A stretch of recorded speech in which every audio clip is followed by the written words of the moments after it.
You are now listening to Out of the Blank.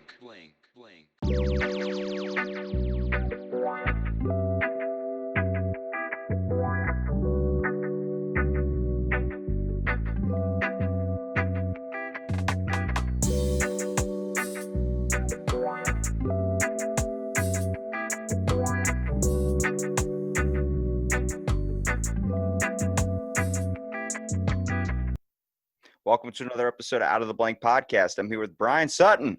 Hey, what's going on? Why don't you tell me a little bit about yourself, Brian, and if you want, what you do professionally? Well, my name's Brian Sutton. I live in Northwest Alabama. I'm a butcher.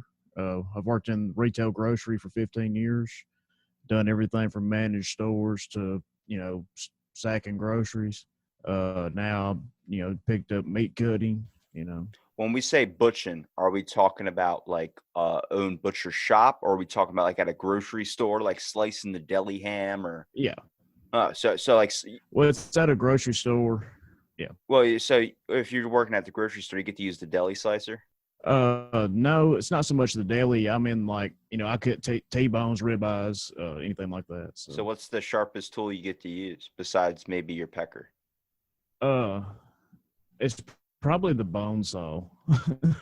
Okay, I know you have to have some crazy thoughts just working around all that stuff, because like I'll walk by in Food Line or something and see the deli slicer, and I immediately think like, what happens if you just like took somebody's head and then just, I don't know, maybe I'm a psychopath. Well, like the slicer probably wouldn't do much. It'd fillet the skin off, but the bone saw would cut right through it. So you have had these thoughts? Well, no, I hadn't had the thoughts, but I just like somebody I work with is missing a finger, and he cut it off on the saw. So Is it that dangerous? Like, are you going to be cutting a T-bone, next thing you know, you slip? I mean, I've used a steak knife and cut myself pretty bad, but also I've cut myself with a butter knife, so that just shows my character. Right. Yeah, I mean, you definitely can. It is definitely possible for anything to slip, especially if you're cutting something that's halfway frozen. You can slip and definitely cut a finger or a hand or anything else off.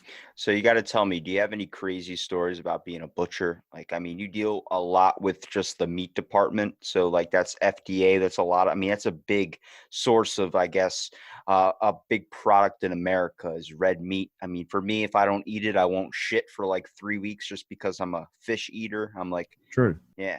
I understand that. Yeah, I mean, there's a lot of things you've got to do. We got a certain way we have to clean up. Just certain things have to be done. Like I've got long hair because of this quarantine and stuff going on. And the barber shop's just now opened here in Alabama. But, got to wear a hair net. When my beard's real long, I've got to wear a beard net. I've got a protective glove in case, or just so I can't cut myself with my knife. Do you ever get approached by any, I would say, mafia people being like, I need a place to take my yard trimmings? No, not so much. In Alabama, it'd be like the hillbilly mafia, and they can do their own stuff. So It's funny because like I was always wondering if I could end up being a butcher, being around all that blood and stuff. Does that affect you at all? I mean, I know it's different from human blood, but I know it's still a lot for some people. Like, I mean, I've seen somebody cut open a deer hunting one time, and I was like, oh, right. and he's like, this isn't even the worst part. I'm like, what do you mean? And then he starts pulling the skin back. I'm like, huh? Yep. Uh, I got used to it pretty quick. My dad cut meat for 35 years, so I was around it my whole life. So not that big of a deal. And everything that we get in is so processed anyway. It's not like we're cutting open a half of a cow. Everything is so processed and vacuum packed to begin with. It's not that bad. Now, what we're talking about, like in the back, is where they keep a lot of the meat. Now, is there any of it hanging, like you would see it, like one of those like Rocky movies or something, where they're boxing it's No, okay. no. No, it all comes, like I said, vacuum sealed in a box, and it's just stacked up. If we need to cut a T-bone, we'll get a short loin, and it's, already sized out. All we got to do is cut it off. All right, now like I said, what is the craziest story that you've probably had by doing this job? Either if it was something you came across, like this freaking cow meat has two I don't know, something to it, or maybe an addition to it. I feel like if people are double jointed, you got to come across a meat with like two dicks at one point. Well, we don't mess too much with that. I don't think I hadn't seen that yet. But I haven't really got any crazy stories about meat cutting. Because I've only been doing it for 6 months. Like I said, before that, I was a store manager. I actually run a whole grocery store. So How'd you go from doing the store manager just to be a butcher? I mean, that's a big leap. That's like trying to be like, I'm going to go from doing groundskeeping to be a medical professional. It's like, what? well, just opportunity come up, and I had to take it because and down here we can make more money cutting meat because it's more specialized. It seems like in Alabama that would make a lot more sense. That meat would be a giant priority. It seems like it's probably a large market down there. It is. It is. That's what makes me feel good about what I do is maybe I help people out by feeding their families and stuff like that. Well, you're not even only doing that either. You're also doing like beer reviews and stuff. Like, I mean, for a lot of Oh, yeah. places, like Alabama too, like craft beer. I mean, that when I came across your Instagram page, and for anybody that doesn't know, he had it's called Brews. It's Brews with Brian, right? Yes. Yes. So you review craft beer and stuff, which I think is pretty important just because there's a lot of people out here that are trying to start their own companies and start their own businesses, take an adventure into being a owner of their own business and create their own product. And I think that's very special in times like this because social media, podcasts, and certain should be highlighting a lot of these things because I mean they're all regular people trying to work the 9-to-5 lifestyle to make a better life for themselves. Right. Exactly. Like I started reviewing craft beer because I enjoy craft beer and I enjoy the hard work these people do to make the stuff. Because they're not these big corporate machine breweries like Budweiser or Coors or anything like that. These are people who wanted to do something themselves and, be part of it. How do you typically review a beer? Now, are you going based on taste? Are you going based on like the bubblies, the foam, how smooth it goes down? I mean, I'm not a beer drinker, mostly because I Yeah. don't know. It hasn't been, I guess, that big of an influence. I see why people do it though, because life does suck sometimes. Hey, it helps ease the day when you've had a rough one. But all of that stuff, I start off, I'll pour it into a glass. I'll, get the aroma and see what notes I can pick up. And I'm not trying to do any of this. It's just a vanity project for me. But, certain beers smell like coffee, and you can pick up that roastiness of the malt that's in the beer. And then you review the taste. What do you taste? If it's supposed to taste like coffee, does it taste like coffee? And like the head on the beer, how much foam does it have? I always remember as a kid seeing like the TV shows or movies of like wine connoisseurs that were always like, I smell the tannins, I smell the reds, I smell the blues. And Yes, I'm sitting there looking, I'm like, that's what are you right. what are you smelling that I'm not smelling? But like when you crack open something, like I remember I think one of the probably the best craft beers I've ever had, and I haven't drank a lot, so my stuff's very limited. But it was not your father's root Right, beer. The beer that kind of right, tastes like that was so good. I was like, this is something enjoyable because I feel like, especially in my area, I live in a beach town. Everybody my age is all about right, drinking something to get you messed up. Like it's all about these things called natty bows or natural lights. right. It is the most disgusting. It tastes like whale ass water. Yeah, That's what I would say. Whale ass water. Yeah. that's what it is. Yeah, right. But it's cheap, and that's why people buy it. Because craft beer is typically not real cheap, but you're paying for the quality. Like I don't drink craft beer to get drunk. I could just buy a natural light and do it that way. Yeah. I buy craft beer because I enjoy it and I want to, because it's something different every time. If you buy something, you can go from a stout where it's going to be dark and roasty to an IPA where it's going to be floral and hoppy. And it's just two totally different experiences. When you're reviewing them, what do you typically base it on? So you're going off a number scale, like a 1 to 10? Are you doing on like, I would recommend this one, like an Amazon review, like 5 stars? And like I said, 5-star review. And of course, I'll put it over if it's good. And if it's not good, I won't. like on one of my episodes, I reviewed Budweiser and Coors Light and Miller Lite, and those weren't any good. And I hit them pretty hard. And I don't know if the big company saw that or not, but it's one of my most popular episodes.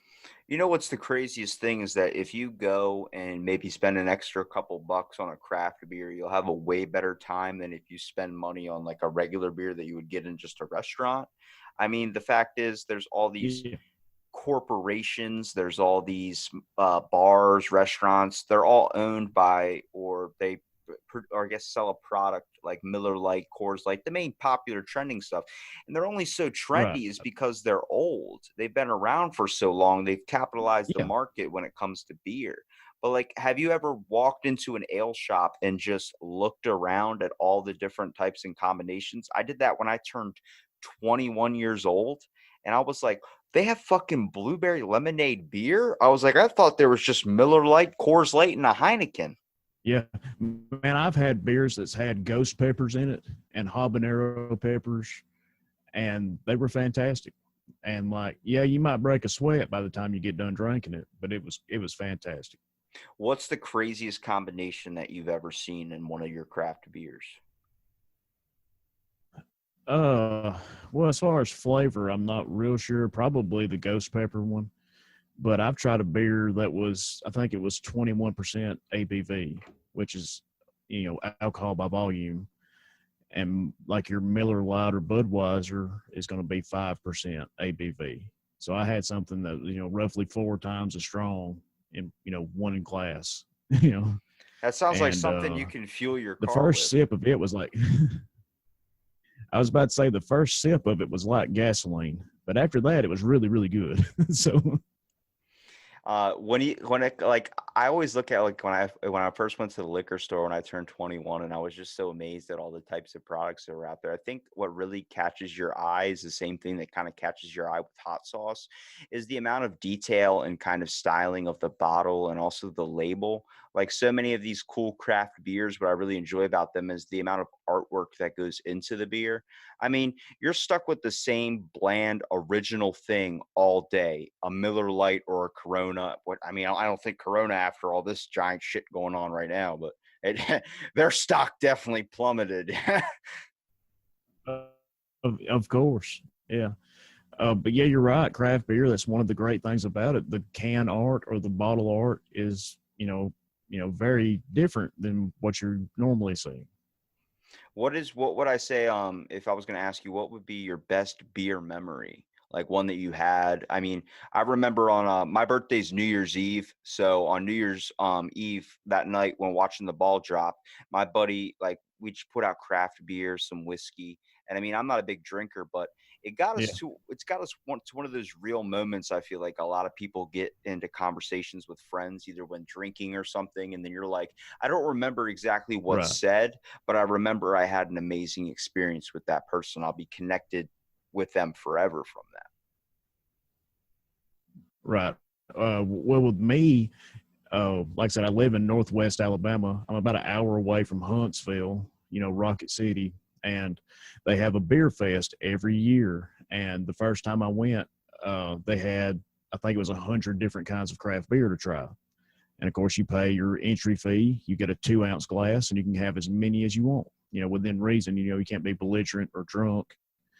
But I met 2 or 3 people that I'm almost on a daily conversation with, and it's just that friendship and craft beer is what brought us together.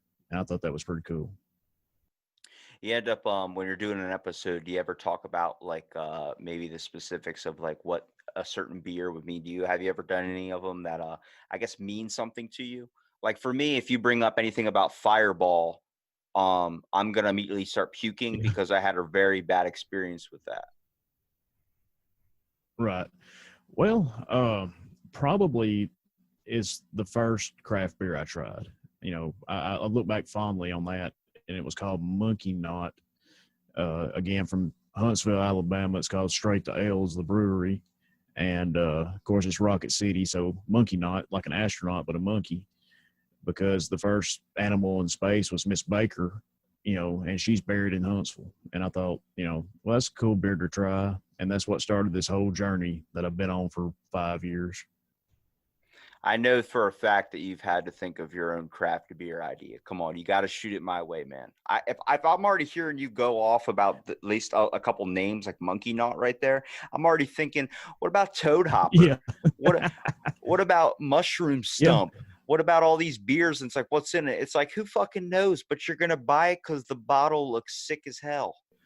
I want to brew my own beer. I haven't thought of a lot of names, just like Brian's Brew or something, generic is about all I can come up with. But it's something I'd like to try. Brian's Brew. And maybe we have like a big question mark on the label, so you don't know what it is until you buy it. Like a mystery flavor. Dude, you could screw up so many people with that if you did like the Bean Boozled challenge, like the jelly beans. You did that with your beer. Just like one's filled with dog shit and someone's like, oh, I'm going to drink. Yeah. Knock it. It tastes like shit. Not in a good way. Oh, that'd be hilarious. Dude, now you got me thinking. I'm like, I got to think of a good name for Brian to have for if he was going to make his own craft beer. Has it caused you to maybe research a little bit more into the making of the craft beer as well? Like you're turning a beer into an episode of your podcast. So how do you typically find content to fill it? Like take me through like, I guess your storyline or what you would do to craft out an episode. Usually I have an app that I can track all the craft beer I've tried. And it's called Untapped. Any beer drinker, any craft beer drinker probably has it. And I've tried over, I think it's 350 different craft beers. And I always type out notes and stuff about when I'm drinking it and stuff. Because like usually on the show, I'm not drinking it at that time, but I just read my notes and stuff from my app and I go from there. That's usually how I start it. And I try to keep them together. Like if I'm doing a show about stouts, I'll use 3 stouts. I won't throw in a pale ale there instead of one. Do you try and at least read the label on the side? I always find that's pretty interesting. If you grab like a beer and you're reading the story behind it, like let's say Monkey Knot, for instance, you'd be like, have you ever thought about what it was like to be a monkey in space? And then it just shows you this story and you're like, this is fucking awesome. I always read the descriptions of the beer from the website of the brewery, and it's always got a little story like that. So you try and include that in your episode? Yes. Right on. And when you were just like, how did this idea first come about? I know you're talking about like it being so much of like, promotion for the self brewers, the entrepreneurs that are trying to take these adventures. But what made you decide? Were you just in the liquor store one day and you're staring up like at all the wonderful, glorious items, and then you're like, let me pass the taquitos on the roller for a minute and then walk over and just open up that cold door and see all these wonderful brews? Well, actually, a guy I used to work for, like I said, it's been 5 years ago now. He got me started because I was just drinking the usual stuff, what everybody else did. And he's like, hey, try this. And it was some kind of strawberry blonde IPA. And it was so refreshing and bright, and it was so different that that's what started it all. I started the podcast just because I enjoy craft beer, and I figured people would enjoy me talking about it. Is it hard? Is it hard to look past like if a beer tastes like shit and you're trying to do an episode on it? Like, I feel like even though you're all about like, hey, it's the small guy trying to get a foot in.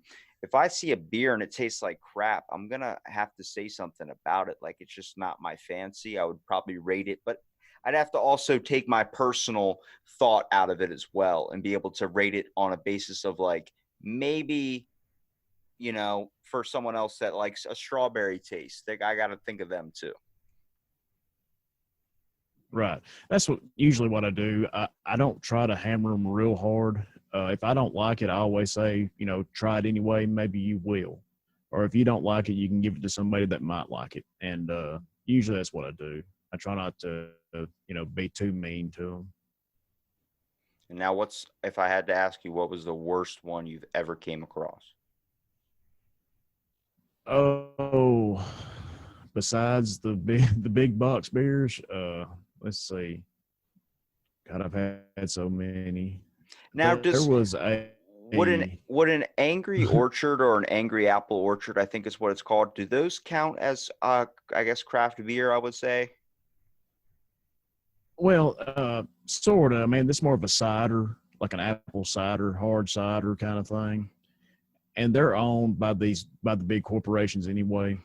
So they're really part of the problem, but it's just a different part of it, you know. I think I had one called Electric Eel, and it was like the face of it was an eel, and it was, but like the head was like a power outlet, like one of those things, like supposed to be like that. It was pretty Yeah, good. I'm not yeah. gonna lie. I really like a beer to have taste to it. I don't understand why people are like, I just want to get fucked up. I'm like, I actually want to enjoy what I'm drinking. Like it's the scene from Two and a Half Men in my mind where Charlie Sheen's drinking a bunch of liquor, and Jake comes up and goes, why do you drink that if it tastes so bad? He goes, because it kills things. He goes, but why are you drinking it? He goes, because I have things inside of me I need to kill. Yeah, yeah. I mean, that's how I am. Like I said, I want to enjoy it, and that's why I buy craft beer and a lot of it. And you know, but like I said, you know, the podcast was started just to as a vanity project, just to give me something to do. And I've got, you know, listeners in I think it's like 25 states and about 11 countries around the world. So unless they're all using VPNs and it's all from like one spot, but you know, more than likely they're not doing that. So Have you tried to add any segments or anything to your podcast to try and maybe increase like listeners or try and get them more of an active audience into what you're doing? I mean, you're doing beer reviews and stuff. Do you ever be like, hey guys, do you want me to try a certain brew or put out like on Twitter or something? I haven't yet, just because, you know, living where I do in Alabama, there's only so many spots I can go get craft beer. And, you know, I might not be able to get what they want me to try. Now, I could put a poll up of 3 things I know I could get and do it that way. That's actually a really good idea. I'm kind of sometimes filled with good ideas, but a lot of them are hit and misses. Like the Wright brothers, when they're testing out the airplane, a lot of the times I'm crashing and burning pretty hard. Hey, we all are. So, But I think what's interesting, like, what do you see with your podcast? Like, if, you know, I mean, things you want to add to it, anything that you want to try and narrow down. I mean, when I first started, I think a lot of it was like, try and be more personal rather than be so questionnaire like, because I feel like a lot of the times you're just asking questions, people's eyes just start to glaze over. right. Well, like, I would love for my show to be a video show, like have a companion piece on my YouTube channel where it's actually a video of me trying stuff live, you know, live tape, not live, but I'd love to do that, but I don't have the equipment right now. Hold on, dude. I just got the best idea for you. You ready for it? Yeah. Do you want to give me a drum roll? Drum roll. I'm calling I don't know if you hear that or not, but Breaking Brew with Brian. all right. What would that be about? Hit and a miss. No, it's literally brews with Brian basically, but like Breaking Brew with Brian, you turn it into like more of a show. If you're going to do video, like say like, hey, like here's this, and then show the can, and then show maybe a little bit of history behind the brew that you're reviewing, and then you drinking it, and then but you don't get to taste it first. You have to wait until you're on video to taste it, so they get your natural reaction. So if they see you really don't fucking like it, they're going to be like, oh, he's faking that shit. Yeah. That's a good idea. I'll have to write that down on my notes of stuff that I want to do. And then that's a fantastic idea. I'm actually adding on to my house and building a studio, so maybe I could do it. There you go. And then you can also look at like maybe some funny tweets or like watch something funny, and then it's you drinking a brew. So then if you have to spit, you know, like you're laughing so hard you spit or something like that.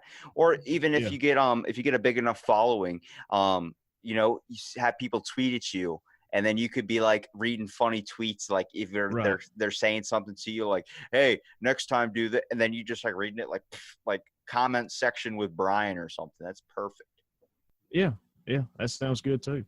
I do bonus episodes like with some of my friends and stuff where I'm actually drinking beer with somebody, and those are probably some of the best episodes just because there's other interaction besides just me talking. I think it's also the factor of it's the same thing. Like when you're drinking and you start like obviously for alcohol, for a lot of people, it's a loosen up type thing. Mostly it gets them out of that Yeah. social cluster or that little like I'm afraid. Like I used to have a person that came over my house a couple times on my podcast. He used to have to take a shot. It was like 8 o'clock in the morning. He was coming over to record, and he would take a shot, but he had that bad of social anxiety. So I understand why it's needed in this world, especially like it's definitely a social lubricant. It definitely helps people cope with a lot of the issues that are going on. I mean, especially nowadays. I mean, when COVID first hit, you know how many places were like, how am I going to get my alcohol? Like so many people were trying to get it delivered to their Right. house. All these liquor stores were closing down. They were going to stop Yeah. selling beer. That was the biggest priority besides fucking toilet paper. Oh yeah. Well, see, in Alabama, liquor stores were considered essential, so they never shut down. So we bought beer and toilet paper. So Yeah, I mean, I get it. So when you're doing a conversation, like I've talked to a few people that'll drink whiskey in their podcast with their friends, and to hear how structured they sound in the beginning, and then towards like maybe 20 minutes in after they've had a few drinks, it loosens up so much, and then they don't even remember the conversation until the next day. They're listening back to it, like, how the fuck did we get on about aliens? Like, when did that get brought up? And I'm like, it always falls to aliens when beer's involved. usually, yeah, ghost, aliens, stuff like that. Now, if I was gonna have to ask you, what's your most memorable moment with a brew? Like, I'll share one of mine, for instance. That New Year's Eve one was pretty special to me. But I remember me and my buddy. I had just seen The Big Lebowski, so we Yeah. decided to make White Russians, but we did it in a very, very, very ghetto way, I would say. We went to McDonald's, got the little iced $1 coffees, and then Yeah. we put a lot of liquor in it, and then we put go to the dollar Right. store, you get coffee syrup. So they have little coffee syrup you put in your coffee. It makes Yeah. it taste like vanilla or hazelnut. And we watched Django, and we were going to say every time he said the one word you're not supposed to say, we would take a drink of our drink. I was fucked up after 10 minutes. Well, the funny thing you say White Russian, right? White Russian. I've already had a White Russian stout beer, and it tasted like a White Russian, but it was a beer and it had no liquor in it, and that was just amazing. I had that on my bachelor party night. We actually recorded the podcast that night too. Is that so you actually did your first episode basically on your bachelor party? It wasn't the first episode, but it was one of the bonus episodes. It might have been like the third bonus episode I had. I actually Were had all my buddies with me, and we was all talking and drinking. were hookers involved at all? No, no. We were just sitting in my buddy's garage playing darts and throwing axes. That's like one of those moments too. Like you end up like being like, man, I remember so many times I was hanging out with my buddies at like a bonfire, and I was like, why aren't we recording what we're saying right now? Like this is some deep discussion I want to remember forever. Right. Yeah, I mean that's pretty much how it was. One of my buddies had never tried craft beer, so I had that White Russian stout, and he's a fan now. And I'm proud of that. I've got another craft beer lover that I can talk with. So Do you ever try and ask any of like, you talked about going to this craft beer festival type thing and meeting all or trying all these different types of beers. Have you ever thought about asking them like the process of making it so you can maybe one day decide to make your own?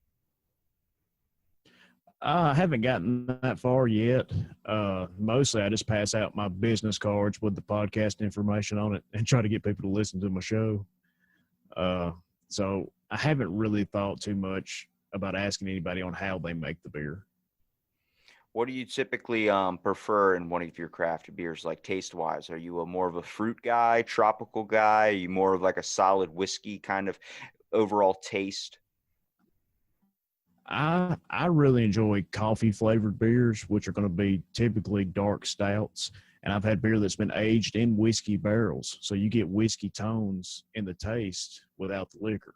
And those are typically the more alcoholic beers they've got, and those are probably my favorite. I typically prefer something with like a tropical taste to it. Like you might call me a little bit weird if I say I like an apple teeny, if or I like a pina colada flavor. No, But it's like man, that's fine. if when I drink an IPA and I taste pina colada, I immediately think of like a Slurpee. Like when you go into 7-Eleven Yeah, and you pull the Coke thing and then you pull the pina colada thing and you make a combination. I feel like a kid again when the life was more right. simple. Yeah. Um, there's a beer I've tried, and it's a tangerine beer, and it's so light that and refreshing, and it's strong with tangerine. It's like drinking tangerine juice. It's just so good. Like I mean, when it comes to the ideas that I could have behind a beer, I always would want to, if I thought about creating some, I mean, for a good amount of time, just thinking like, what would people want to enjoy? And obviously, I think as a beer developer, you want to start selling probably your first few are going to be the ones that are going to be the most common that people enjoy, which is like maybe a pineapple beer or an apple beer, something like more on the lines of a cider. I mean, you got to think of your target audience as well, and that's what these craft beer people are doing. But when they're creating their beers as well, they're also thinking, who's going to buy my beer if they're in a liquor store? Is it going to be a 30 or 40-year-old adult that wants to sit down and have a good time, or is it going to be a fucking kid that wants to just kill it real fast? Right. I mean, and that's where the can and bottle art plays a big part. It's got to look good to sell good. And you talk about making fruity flavored beers to make it sell. We also want to make something that's close to what they drank anyway. Something that might be on the line with a Budweiser, but it's a little bit better, and that would help ease people into the craft beer world. What would you guess would be like probably the most sought after, I guess, beer flavor? I'm trying to think, like I'm pretty sure like cuz it's weird because in my town we have a lot of like obviously like kids my age like in their 20s that are drinking, so obviously they don't need it to taste like anything, but like I know so many times I've been at a bar and a girl's like, "Can I get like a Manicano mudslide?" And I'm like, "That sounds fucking crazy." And it's like something you get from like Baskin Robbins where they're like, "You Yeah, want that sounds triple chocolate terrible. with extra chocolate syrup?" You're like, "What the fuck is that?" uh, well, as far as like beer styles that are sought after, I know the ones that are made the most often are just IPAs. Because people like that the hoppiness. It's real bitter, and it pairs really well with food. And a lot of people don't think about that, but plenty of beers can pair really well with a burger or pizza, or maybe it's better to drink them outside by the pool, or maybe if it's wintertime, you can drink it inside, by the fireplace. What do you typically prefer to eat with one of your beers? If it's IPA, I typically want like a something fatty, like a hamburger or a nice steak. Uh, Usually, if it's a darker beer, I'll go something lighter, like with fish. Usually, Huh. yeah. I So that's try and that's about it I as try far and as I can think. think because I know about beer and wings is pretty popular, but then if I'm thinking about like when I drink and it's something, I always get a really hard craving for nachos or taquitos. Yeah, that sounds good. I mean, that's just a lot of carbs, and any kind of cheese, like you said, nachos would be good with something I think a little bit darker. I think that would pair really well with it. I'll never forget, I think it had to be 3 o'clock in the morning or something, but I rolled up to a 7-Eleven. I wasn't sober. Um, and I walked in and I literally, when I brought up the taquitos on the roller, that has a significant meaning in my life. I walked by and saw all the wonderful buffalo and all these different types of taquitos on the roller. And I was like, "Can I get one of those?" And he's like, "You can have them all." I'm like, "I can have them all?" And he just like, you would have thought you would have given a small African child like a large $1 million donation or something. Like my face lit up like the 4th of July. I was so fucking happy.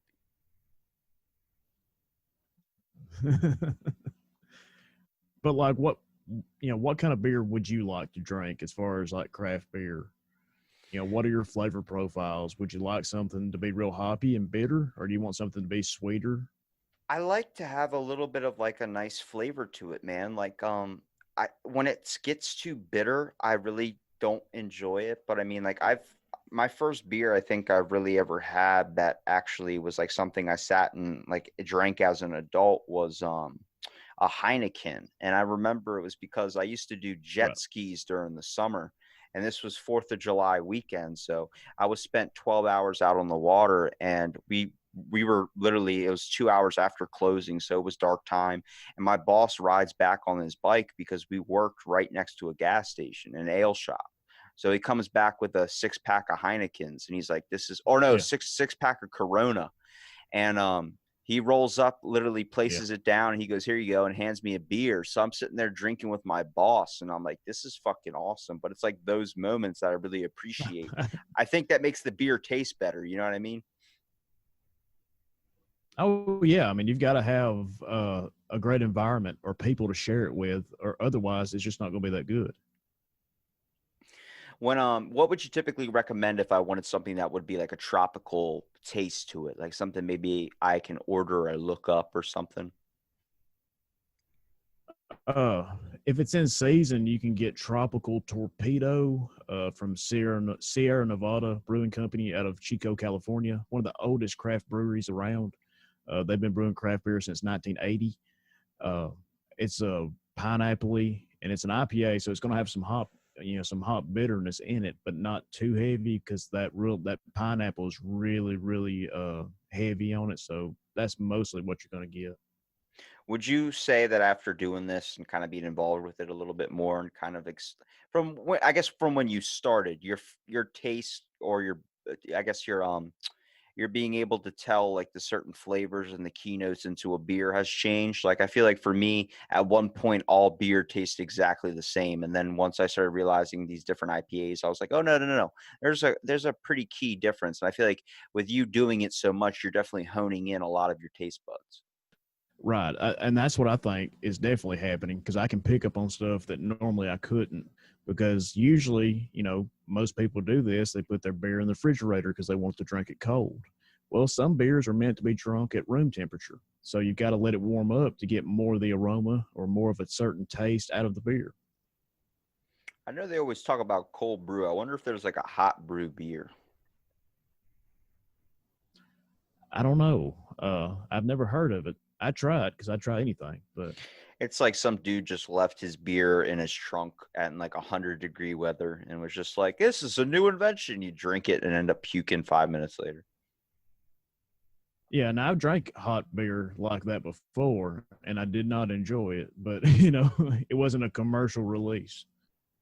What would you say would be, I guess, the most important thing that goes on with the craft beer industry? Like one of the things you try and, I guess, popularize out there besides maybe buying locally or buying us and supporting a business. What would you say would be the biggest thing you really want to show people or tell people about to make sure that you can get this kind of idea or this purchase of these craft beers out there? Just that they're different. Because in business, you've got, especially when you've got competitors, you've got three options. You can be less than, you can be better than, or you can be different, and you always want to be different because it's hard for these little companies to be bigger than Budweiser. It's impossible, but they can definitely be different, and different gets you a lot of looks. Dude, that's your slogan right there, man. Why be bigger, be Brian, or be different. That's fucking gold. Yeah, that's it, man. Print it. That's money. So we got Breaking Brew with Brian, and then we got Don't Be Better, Be Different.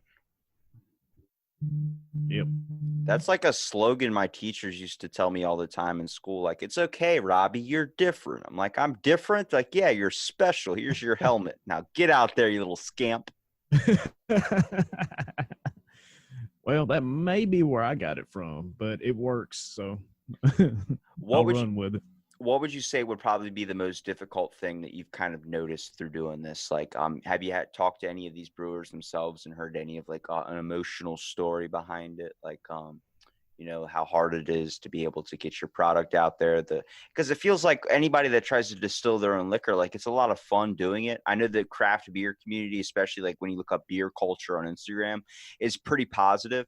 Um, but there is obviously some downsides to it because of the fact like it's very, very hard to break in this industry because it is very, very corporate. I mean, it seems like any food product or anything, there's always the main brands. Like if you look at hot sauce, it's Tabasco, and it's hard for a lot of these self starters to get out there. But, you know, I feel like if people nowadays, like what we're experiencing with COVID being on your house lockdown and stuff, you're seeing a lot of people go to Food Lion and start to buy their own liqueur. Like I know my dad makes a mean Bloody Mary. So, he does it with Old Bay in it, like a little bit of Right. crab style to it. And I think that's important. Like you get to Yeah.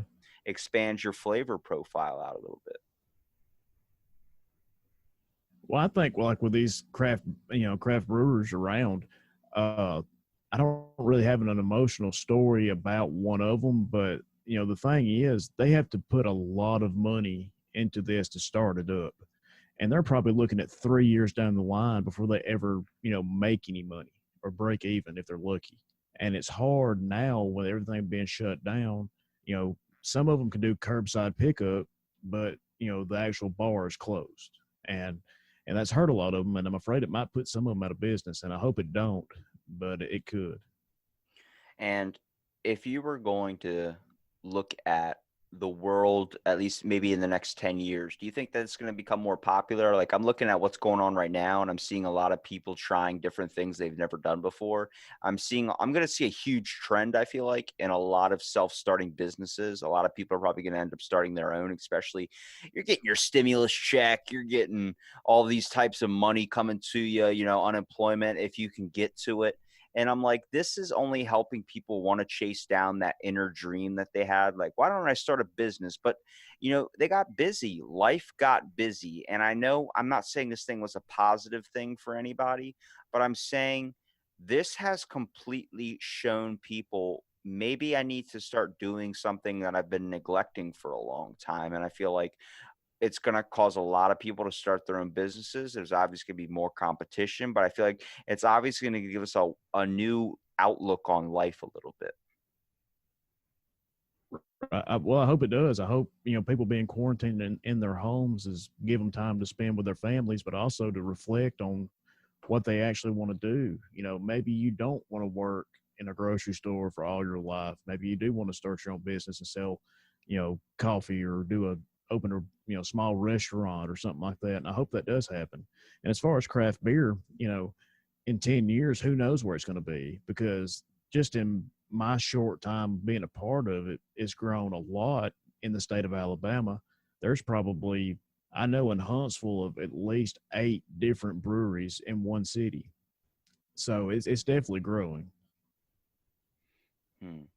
I'm trying to think because immediately I start going back to the butcher thing. Like I used to watch this movie called Lawless, and it was with Shia LaBeouf, and they were brewing their own moonshine. Yeah. And yeah, I always think of that when I look at anybody that's like a craft beer person. I'm like, these guys are riding through like midnight or whatever, like in like some like Cadillac or something, just tossing beers through people's windows and shit. That's funny. The outlaw side of the beer world. I remember my boss, we ended up switching from doing there was a jet ski side of it, and then there's a thing called the jetivator. And the jetivator was what I did. I was the only guy that knew how to do this thing. And what it's like is like a little bicycle that comes out of the water. And we ended up doing a thing also Oh, called wow. like a thing called the hoverboard, which is like it's basically like a snowboard, but it flies up in the air propelled by water. So we eventually switched from doing that to a thing called tipsy. And the tipsy is just like these little boats that would go out because we live in a beach town. So a lot of people park their boat or whatever by a bar, then go and drink all day, and then they end up going on back on their boat and going back home or something. So Right. we would shuttle people. And I remember one time, like the only way to get into Ocean City, which is my town, is there's two bridges. One bridge was down and then the other bridge was severely packed. So people were paying us hundreds of dollars drunk, like, yo, can you just take me to the other side where my car is? So we would just shuttle people all the way across the bay, dude. We were making bank. You know how many girls I saw that would just flash you for a ride? I was like, you can be more than happy to come on for free. Like, are you kidding me? Oh, that's that's crazy. The best thing I think I've ever seen was somebody was really drunk. They went out to their boat and they ordered a pizza and they're like, can you get it delivered to us? I'm like, what the fuck is this? Like, I've heard of Uber Eats, but this is taking it to a new level right now. Right, that Admiral eats or something. Yeah, right? That'd be Cap. crazy. Somebody out there somebody out there in a rowboat trying to get somebody a pizza. Just got some dude on a kayak. I don't know where the fuck I am. It's like, all right, man, here's did you order the double? Did you order the meat lovers? No, that's that guy over there. It's another dude just floating in the water. I think that guy's dead.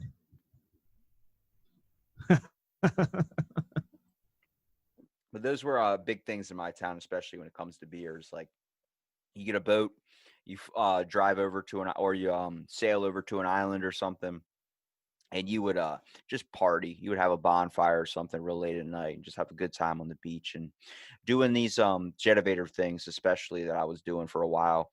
We would get families that would rent out of the boat for like 6 or 7 hours. So you would just be flying this family for that amount of time.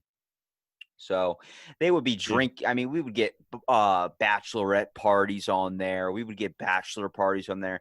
Bachelor parties were probably the funnest and probably one of the most traumatic experiences, in my opinion. I mean, uh, you'd have because you're able to drink and then fly the hoverboard, which I think is freaking ridiculous.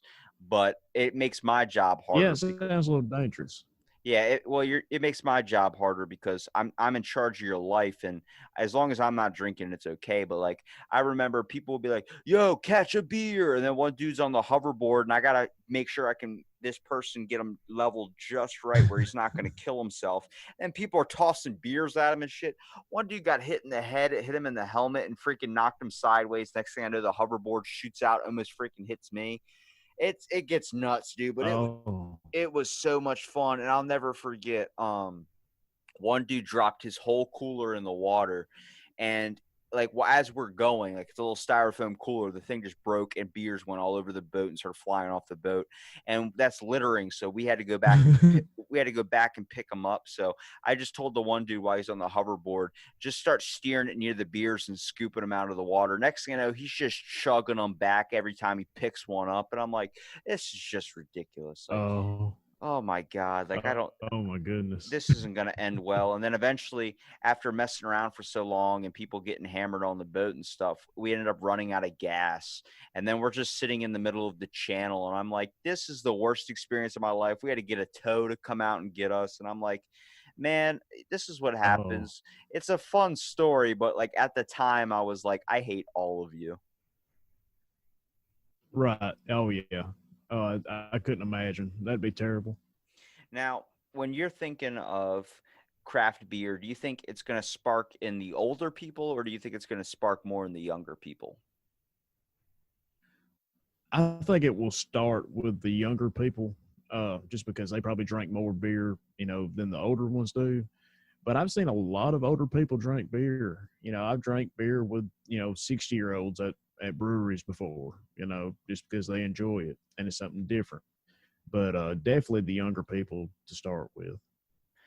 I always look at it because I think the younger people just have, when they're looking in the store, they see all the different options and stuff. They're more willing to try something new. And then the older people are more like, I know what I like. I'm okay with having my regular Heineken that I have every single night or something. Yeah, that's true. And I feel bad for them because Heineken in a green bottle is going to let a lot more light pollution in that beer, and it's going to turn it real quick. Because It's typically, if you drink beer out of a bottle, you want it to be a dark bottle.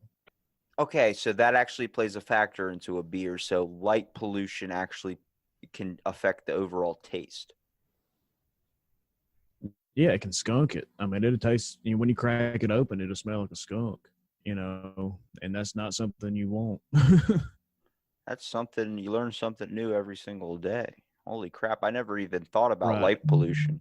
I was in Hawaii and I was drinking Heinekens like crazy and I didn't even, wow. Okay. So that played a factor there, didn't it?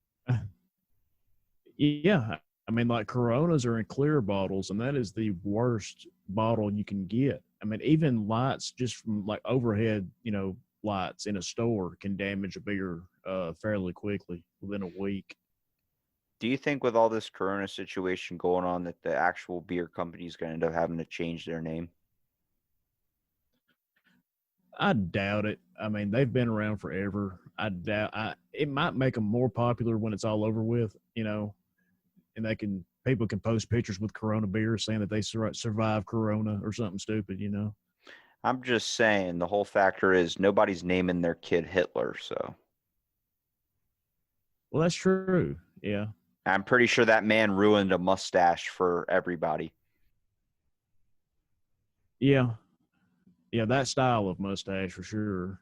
I mean, I don't know how appealing it was anyway, but he definitely killed that off for sure. There's just some people out there still trying to rock it. And they're like, one man ruined a whole look. Yeah, that's what. You know what, Brian? I really appreciate you coming out and doing the podcast, man. I can guarantee to you that anytime I look at an IPA or I look at a craft beer, I'm going to be thinking of you, good sir.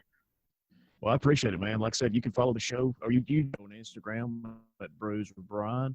Everybody else can follow it on Facebook at Brews with Brian, and Twitter is Brews W Brian. The show drops every Monday at 7 a.m. It's Apple Podcasts, Google Podcasts, YouTube, Spotify. So it's everywhere you listen to every other podcast. So don't forget to like and share. Tell your friends if they enjoy craft beer. Maybe they'll enjoy me talking about it. I love. I didn't even need to tell you to plug it. You went ahead and did it. You're a professional, Brian. You are a professional.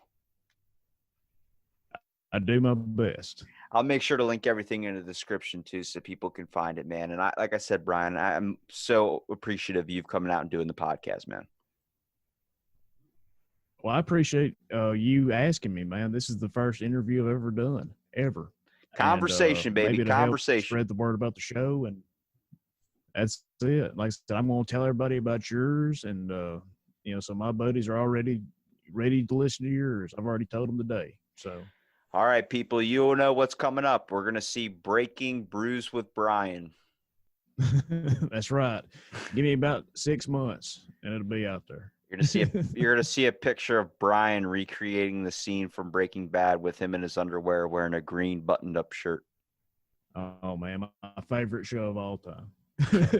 Thank you so much for listening to this episode Out of the Blank podcast, and stay tuned for our next episode.